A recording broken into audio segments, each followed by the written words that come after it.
Bonsoir à tous, merci d'être encore là. Je vais vous parler cette fois-ci plutôt du contenant que du contenu. Le contenant est important parce qu'on l'a évoqué tout à l'heure, il soulève beaucoup de questions, notamment eu égard à la fiscalité qui peut s'appliquer sur tel ou tel sujet d'investissement ou de détention. Et pour aller à l'essentiel, je voudrais vous rappeler 2-3 choses symboliques mais importantes. La première, avez-vous bien en tête la proportion détenue en moyenne par les Français entre l'immobilier et la partie financière? Eh bien, le chiffre que vous devez avoir, c'est que ça oscille d'une année à l'autre, mais c'est proche de 55% du patrimoine qui est représenté par de l'immobilier, y compris la résidence principale, et qui a donc environ 40% sur des biens financiers, de la matière financière, et 5% qui restent sont des biens professionnels ou assimilés. Si on zoome sur ces 40%, eh bien, on trouve le tableau que vous voyez là, et ça nous donne quelques enseignements. D'abord, le français, dans son immense majorité, est d'une prudence de chat. Il est extrêmement peu accro au risque, jusqu'ici. À aujourd'hui, on le constate, vous le voyez sur l'écran, la partie grisée, c'est celle où il y a du risque.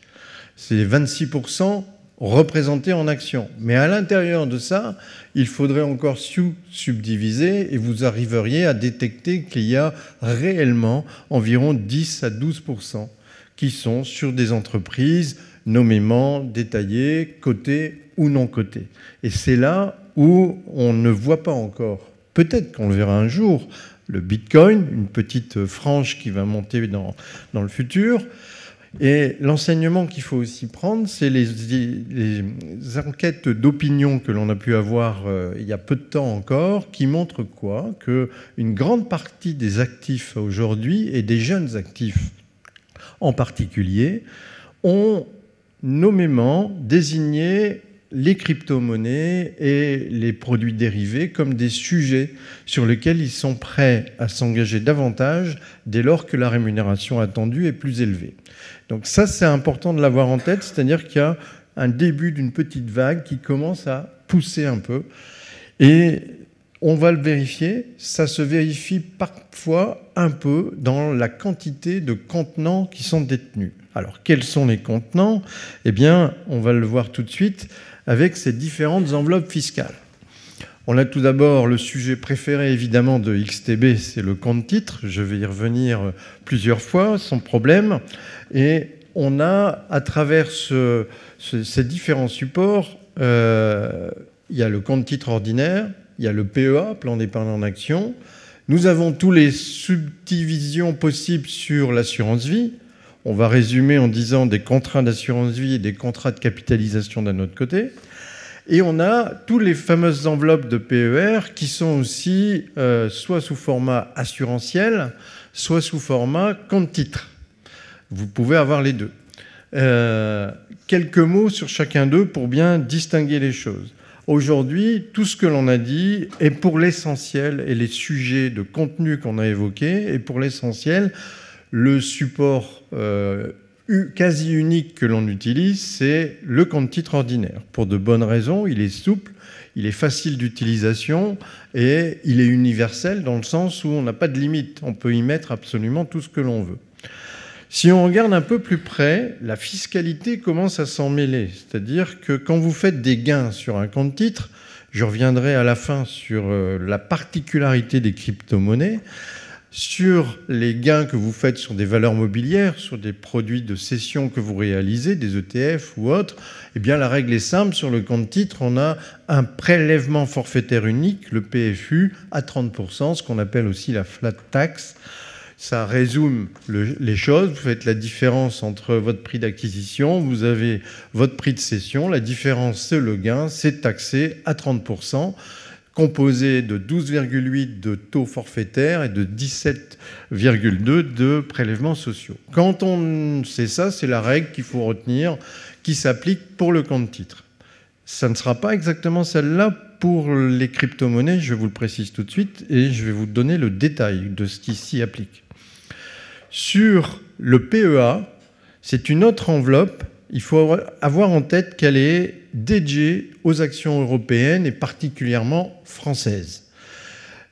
Autrement dit, vous ne pourriez pas y loger des supports matières premières libellés en dollars à l'intérieur, par exemple.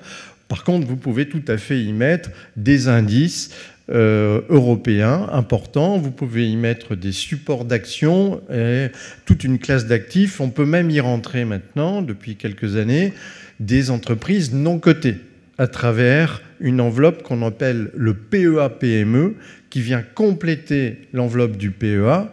Et cette enveloppe du PEA-PME, elle est notamment faite pour pouvoir trouver soit des entreprises directement non cotées que vous pouvez trouver sur le marché, Alternex ou autre, soit parce que vous avez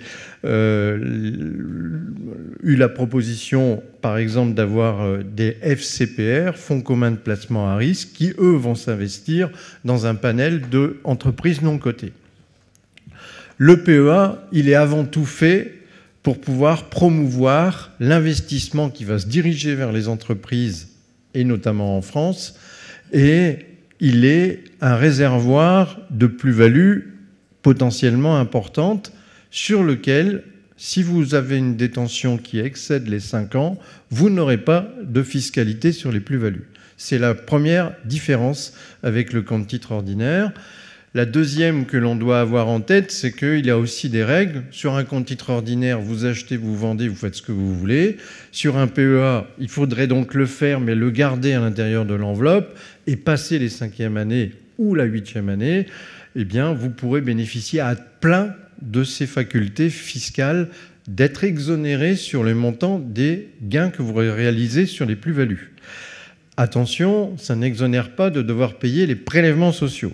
Donc, vous n'avez pas d'imposition sur les plus-values, mais vous paierez toujours des prélèvements sociaux au terme. L'autre point, c'est beaucoup plus anecdotique, mais je vous le dis, sur un PEA, c'est le seul produit en France qui existe, qui vous permet de faire une sortie en transformant votre capital en rente viagère.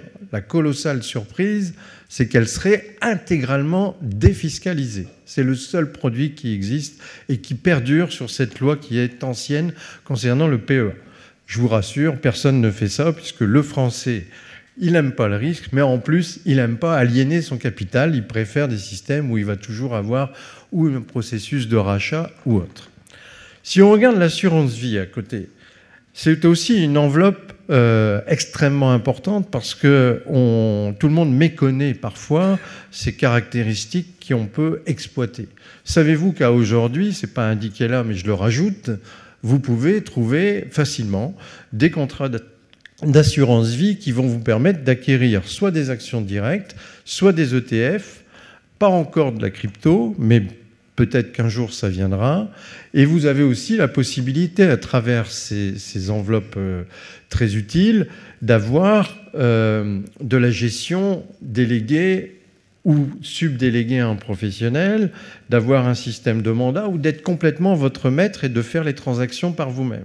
Donc vous avez presque beaucoup de caractéristiques qui ressemblent, excepté à l'univers du contenu qui n'est pas aussi complet qu'un compte titre, mais dans l'assurance vie, il faut intégrer que maintenant, beaucoup de contrats se sont très adaptés là-dessus.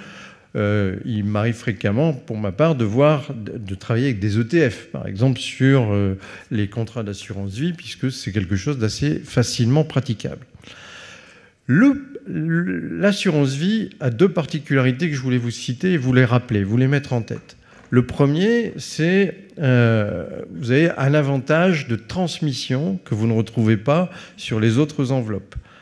Vous avez en tête que si vous décédez, tous les capitaux qui sont à l'intérieur de l'assurance vie, vous décédez pour toutes les sommes qui ont été versées avant 70 ans, vous avez un abattement qui est de 152 500 € où vous ne payez absolument rien. Alors vous ne paierez plus rien, vous êtes mort. Mais vos héritiers, ils sont, eux, pour le coup, gagnants, puisqu'ils peuvent avoir été nommément désignés. Vous pouvez désigner autant de fois des bénéficiaires que vous le souhaitez, et autant de fois, ça fait 152 500 €. Donc il faut avoir en tête que ça donne des capacités importantes de cession et de transmission, surtout. L'autre point qui me paraît beaucoup plus intéressant, comparativement à ce que l'on peut connaître ailleurs. C'est le fait que quand vous faites un rachat partiel sur les gains que vous avez accumulés dans votre contrat, vous avez un contrat qui fait, imaginons, 100 000 euros. Vous décidez de racheter 10 000 euros, d'accord, une année. Eh bien, le processus de calcul de la matière imposable dans ces 10 000 euros, elle est extrêmement, d'une part, bien faite pour le contribuable, parce qu'on va remémoriser quelle est la partie dans les 10 000 euros que vous retirez qui constitue du capital et la partie qui constitue de l'intérêt, entre guillemets. Et c'est en votre faveur, puisqu'on tombe très généralement dans les calculs à un mode qui fait à peine 2, 3, 4%, pas beaucoup plus, de matière imposable à l'intérieur. Donc c'est extrêmement favorable, et c'est fait pour ça, c'est pour aider, au moment où on en a besoin, à faire des retraits qui vont être très utiles. Par contre, il n'y a pas de fiscalité attractive à l'entrée dans l'assurance vie. Il y en a eu dans le passé très longtemps, mais il n'y en a plus. Et on a par contre une fiscalité douce, entre guillemets, qui se résume, dès lors que vous avez détenu les contrats plus de 8 ans, à ce que les gains soient, en l'occurrence, limités à un prélèvement forfaitaire, et on revient globalement à une flat tax de 30% au-dessus de certains paliers. Le PER, c'est une enveloppe nouvelle qui a été créée et remaniée. Au début, ça s'appelait des PERP, ensuite c'est devenu des PER, et ça se décline en deux directions. Une direction PER version compte-titre et une version PER assurantielle.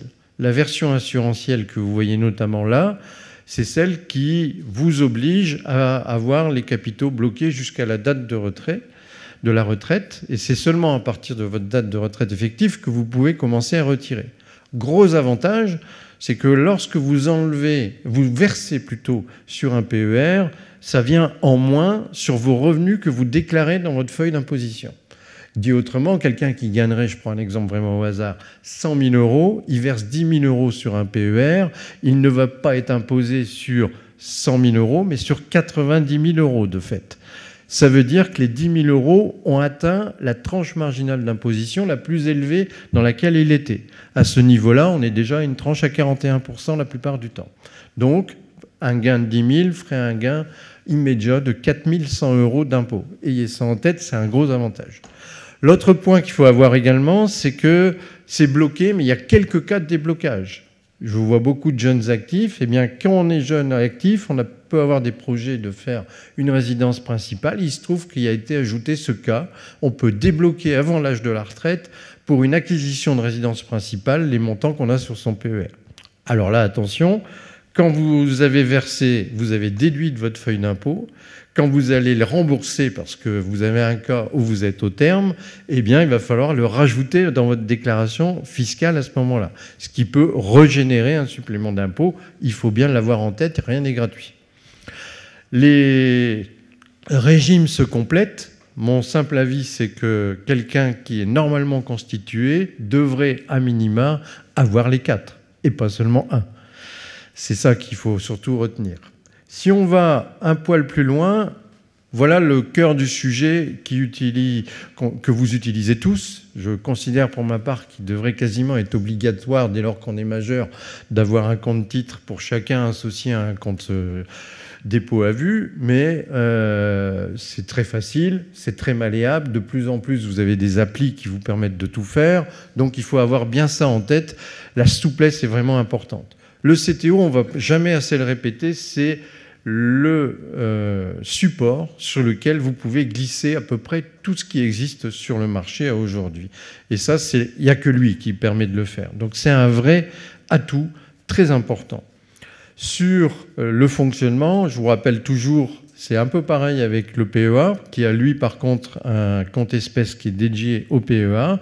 Eh bien le compte titre, il a un compte espèce qui est relié à son compte titre et toutes les opérations de transaction passeront par lui. C'est non négligeable parce que parfois, pour la traçabilité des choses qu'il va falloir justifier, il faut penser à ces petits éléments et avoir une facilité pour pouvoir les retrouver, les développer et les inscrire dans les feuilles d'impôt. J'ai fait un rapide petit comparatif entre le PEA et le CTO, et plutôt que de le prendre en « il faut plutôt faire l'un que l'autre », moi je dis toujours il vaut mieux faire les deux et par exemple réserver sur vos stratégies d'investissement plutôt le PEA pour les supports actions européennes ou françaises, sur lequel au moins les gains que vous allez détecter pourraient être exonérés et réserver le reste pour le compte titre qui, lui, peut être plus malléable pour beaucoup d'autres sujets. Je rappelle aussi que vous avez l'existence d'un PEA jeune qui peut être jusqu'à concurrence de 20 000 €, compléter les PEA et PEA-PME que vous avez, ce qui veut dire que pour un foyer, un couple, monsieur pourrait avoir un PEA à 150 000 au maxi, il pourrait avoir un PEA-PME avec 75 000 dessus en plus, ça fait 225. Vous faites pareil pour madame, ça fait 450. Et vous pouvez encore ajouter, si jamais ils ont 2 enfants majeurs ou mineurs, mais proches de l'être, encore 2 fois 20 000 € au besoin, si on voulait vraiment charger la barque dans ces directions de diversification. Dans ce domaine, on va retenir qu'il n'y a pas de différenciation importante sur les phases transmission. Et en termes de fiscalité, on retiendra juste que on a une exonération d'impôt sur les plus-values réalisées à l'intérieur du PEA dès lors qu'on a gardé les choses un minimum de 5 ans. J'en viens à un sujet qui vous tarabuste, je pense, plus ou moins les uns les autres. J'ai répondu et je vais essayer de répondre aux questions sur les crypto-monnaies et la fiscalité en quelques petites questions toutes simples. Le premier, c'est est-ce que les bénéfices qui sont tirés de la vente de crypto sont imposables en France? La réponse est oui, évidemment. Il n'y a pas grand-chose qui n'est pas imposable en France. Entre parenthèses, je fais une petite parenthèse pour la croyance sur les monnaies que nous représentons. Ça tient aussi parfois, c'est un petit ajout de ma part, mais sur le fait que nous avons une administration fiscale extrêmement efficace. Personne dans la salle ne pourra me dire le contraire. L'administration fiscale, tout comme l'URSSAF, sont d'une redoutable efficacité pour aller percevoir ce qui va faire la capacité d'un État à faire des rentrées d'argent. Donc ça aussi, ça concourt sur la crédibilité parfois d'une monnaie. Depuis 2019, on a un régime fiscal relativement simple. On a une flat tax de 30%. On l'a dit tout à l'heure, qui va s'appliquer, et c'est là où ça va se corser. Elle va s'appliquer sur quoi? Vous pensez qu'elle va s'appliquer sur les gains de cession? C'est plus compliqué que ça. Pour les cryptos, en fait, il y a une particularité et il y a un régime. La particularité, c'est déjà, vous allez devoir déterminer, pour ceux qui en ont et qui en ont déjà fait ou qui en possèdent, il faut faire plusieurs déclarations. Il faut faire une déclaration d'existence de compte, puis il faut faire une déclaration des opérations que vous avez faites. C'est 2 formulaires différents. Si vous avez réalisé notamment des cessions ou des opérations en 2023, et c'est aussi le cas, vous déclenchez une matière imposable si vous avez vendu des actifs numériques contre autre chose. En l'occurrence, par exemple, des achats de biens ou de services qui ont été réglés en actifs numériques. Par exemple, une carte de paiement qui serait adossée à des cryptos, ça existe, tout le monde sait ça, c'est considéré comme des cessions imposables. Donc, il faut passer à la case déclaration. L'autre point qu'il faut avoir, c'est quelles obligations? C'est assez simple. Dans le principe, c'est un formulaire qui s'appelle le 2086 qu'il va falloir remplir. Là où ça va se compliquer, c'est que vous devez déclarer chaque année tout compte d'actifs numériques qui a été ouvert auprès de plateformes domiciliées hors de France, même si vous n'avez réalisé aucune opération ou aucune cession. Si vous ne le déclarez pas, libre à vous, mais le risque, c'est une amende de 750 € par compte. Si par hasard vous aviez fait un compte avec plus de 50 000 €, ça passe à 1 500 €. Et tout essayer de faire une omission, une déclaration, j'ai pas vu, ou cela, c'est normalement 125, ça passe à 250 € par mot que vous avez inscrit. Donc c'est pas négligeable de l'avoir en tête, les contreparties de tout ce qu'on a cité jusqu'ici. Et c'est là où ça se corse, c'est comment sont calculées les plus-values. Les plus-values, comme les moins-values de cession, ne sont pas calculées par rapport au prix d'acquisition du prix de cession, mais par rapport à la plus-value ou à la moins-value globale du portefeuille. Et quand je dis le portefeuille, c'est toutes les plateformes, tout ce que vous avez dans ce domaine. Ça veut dire que vous faites une opération, qu'elle soit même en moins-value, On va regarder si le portefeuille, au moment où vous faites l'opération, est globalement en plus-value. Vous allez être taxé sur le montant de la cession. Ce qui est aberrant, mais c'est comme ça. Et c'est, en l'occurrence, ce problème... J'ai fini mon temps de parole. Et c'est, en l'occurrence, ce genre de petite tracasserie qui fait que pour avoir des modalités de déclaration, si vous avez plusieurs plateformes, c'est extrêmement compliqué parce qu'il faut mettre à chaque fois la valeur globale, le prix total d'acquisition, le montant en euros, toutes les cryptos confondues et au moment de la cession en plus. Alors, je vous rassure, il existe sur le marché des applis et des logiciels qui peuvent faire ça pour vous, donc, mais c'est évidemment payant. Ça facilite les choses, mais ça reste quelque chose de compliqué. Et voilà le régime que je voulais vous indiquer sur les cryptos. Je suis à votre disposition puisque j'ai maintenu mes 20 minutes pour les éventuelles questions. Il y en a une là-bas.